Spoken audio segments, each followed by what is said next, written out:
है कोई ग्रामीण और शहरी क्षेत्र को अलग अलग करके मिला है। हम लोग पूरा झारखंडी को एकजुट करने का लड़ाई लड़ा है। तो शहरी और क्षेत्र को हर जगह हम लोग का वोट का उम्मीद था, भले 19-20 का ही क्यों। और चूंकि नामांकन के रोज ही जो हमको जेल भेज दिया गया और 23 तारीख को प्रचार खत्म होता है और 21 को हम रात को निकलते हैं, एक दिन का 22 तारीख को हमको प्रचार का मौका मिलता है।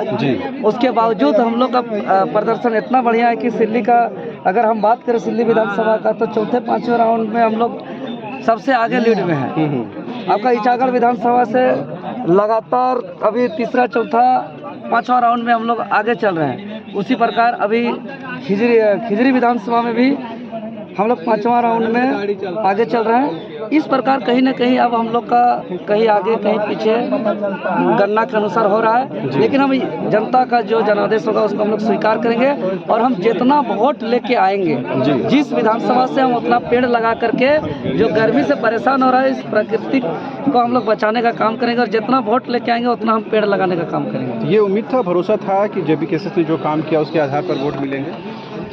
जी, बहुत विश्वास है और पूरे राज्यवासियों ने JBKSS को भरोसा किया है, क्योंकि हम लोग का नया चुनाव चिन्ह था और JBKSS को अगर कोई वोट देना भी चाहे तो उसको चिन्ह हर जगह तक नहीं पहुंच पाया, क्योंकि प्रचार के समय हम जेल के अंदर कैद थे और देना चाहने के बावजूद उसको चुनाव चिन्ह उनके तक नहीं पहुंचने के कारण बहुत कोई परेशान हुए। इसलिए कहीं कहीं 19-20 का हम लोग को गिनती देखने को मिल रहा है, लेकिन झारखंड के दिलों में JBKSS बैठ चुका है और झारखंड का भावना के साथ हम लोग हैं और झारखंडी चट्टानी एकता का परिचय देते हुए JBKSS को बहुत भरोसा दिया है। ज़्यादातर जो सीटें हैं, चाहे आपको कोडरमा, हजारीबाग या गिरिडीह, आपके जो प्रत्याशी हैं वो तीसरे पोजीशन पर हैं।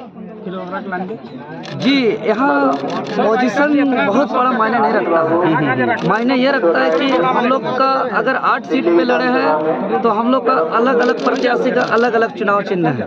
केंद्रीय अध्यक्ष जी का गैस सिलेंडर छाप है, हमारे कोडरमा के प्रत्याशी मनोज जी का कैंची छाप है, तो कहीं उधर दुमका में अलग है। तो हर जगह अलग अलग चुनाव चिन्ह को लेकर के हम लोग लड़ रहे हैं। तो सोचिए कि इतना बड़ा 6 विधानसभा का क्षेत्र और एक एक टोला, एक एक गांव तक उस चुनाव चिन्ह को पहुंचाना और उसमें से हम 17 दिन जेल में रहे। 21 तारीख को रात को निकले, 22 तारीख को एक दिन मौका मिला और 23 तारीख को प्रचार थमा।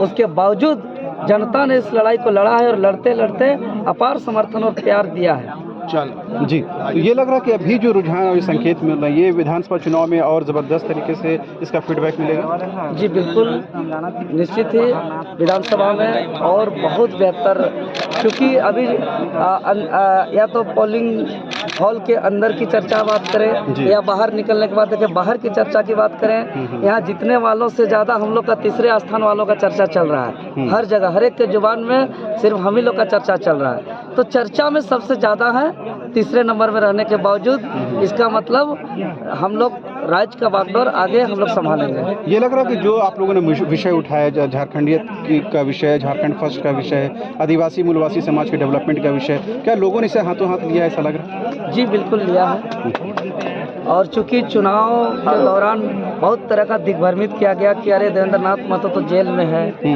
जेल से अभी निकल भी नहीं पाएगा, जीतने के बावजूद भी उसको निकलने नहीं दिया जाएगा।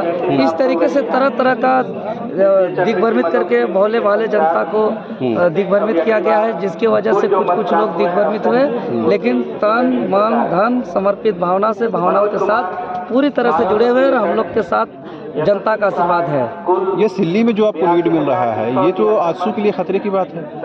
ये राज्यवासियों के लिए अच्छा संकेत है। इसका खतरे की बात है, इस पे हम नहीं जाएंगे, लेकिन झारखंडियों के लिए अच्छा है और आने वाले पीढ़ी के लिए अच्छा है।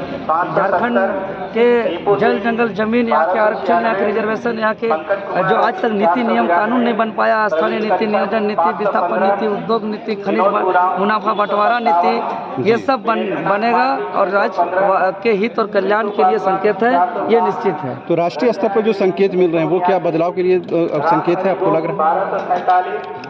जी पूरे राज्य स्तर का तो अभी हम पूरे राष्ट्रीय स्तर पर आप हाँ देखें। राष्ट्रीय स्तर का पूरे देश भर का, चूंकि हम एक काउंटिंग के अंदर में हम सभी हॉल का हम जायजा ले रहे हैं लगातार। जी, जी। तो पूरे देश भर का खबर हमको अभी तक मिला नहीं है मौजूदा स्थिति क्या है, लेकिन लोग तो अपना विवेक से वोट कर रहे हैं और अपना जागरूकता से वोट कर रहे हैं। पहले जो परंपरा था कि हर पार्टियों का एक वोट बैंक जो माना जाता था जी। कि ये शहरी क्षेत्र धर्म के आधार पर वोट करता है, ग्रामीण क्षेत्र जाति के आधार पर वोट करता है, और हम कुछ भी करें फलना धर्म और फलना जाति का वोट वो मेरा बैंक है, वोट बैंक, और वो मेरे अलावा किसी को नहीं मिला। इस परंपरा को जनता ने तोड़ा है।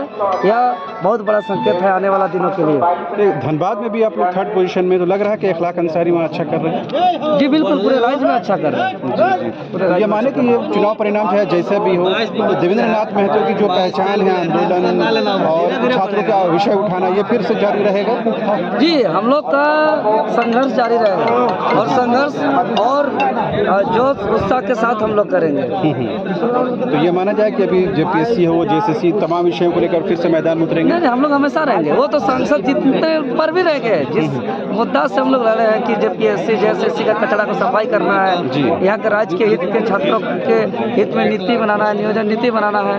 वो देखिए, हम तो सांसद बनने के बावजूद भी मेरा जीवन एक छात्र का जीवन ही रहेगा, और अपने को एक छात्र ही समझ करके जिस तरीके से छात्र रहते हुए हमने लड़ाई लड़ा है, उसी तरीके से हम सांसद बनने के बाद भी अगर बने तो हम एक छात्र के खुद को छात्र समझ के ही हम संघर्ष जारी रहेगा मेरा। एक आखिरी सवाल, अगर परिणाम अगर अनुकूल नहीं आता है तो आगे क्या कुछ होगा, रोड मैप, रणनीति क्या होगी आगे के लिए? देखिए आगे हम लोग पूरे बारीकी से एक एक बूथ का हम लोग समीक्षा करेंगे कि एक एक बूथ पे हम लोग गहराई पे रिसर्च करेंगे, एक एक लोगों का भावना को समझेंगे कि आखिर किस बूथ में लोगों को क्या भरमाया गया, कहीं क्या दिग्भ्रमित किया गया, क्या झूठा प्रचार किया गया, उस सब चीज़ को पकड़ेंगे।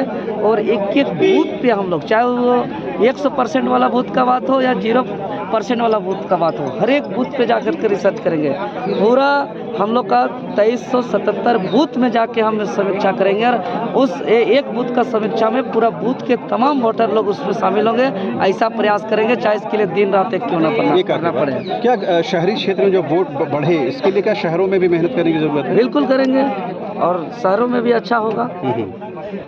और शहर में बिल्कुल हर बूथ में हम लोग का कुछ न कुछ वोट आ रहा है। ठीक ठीक।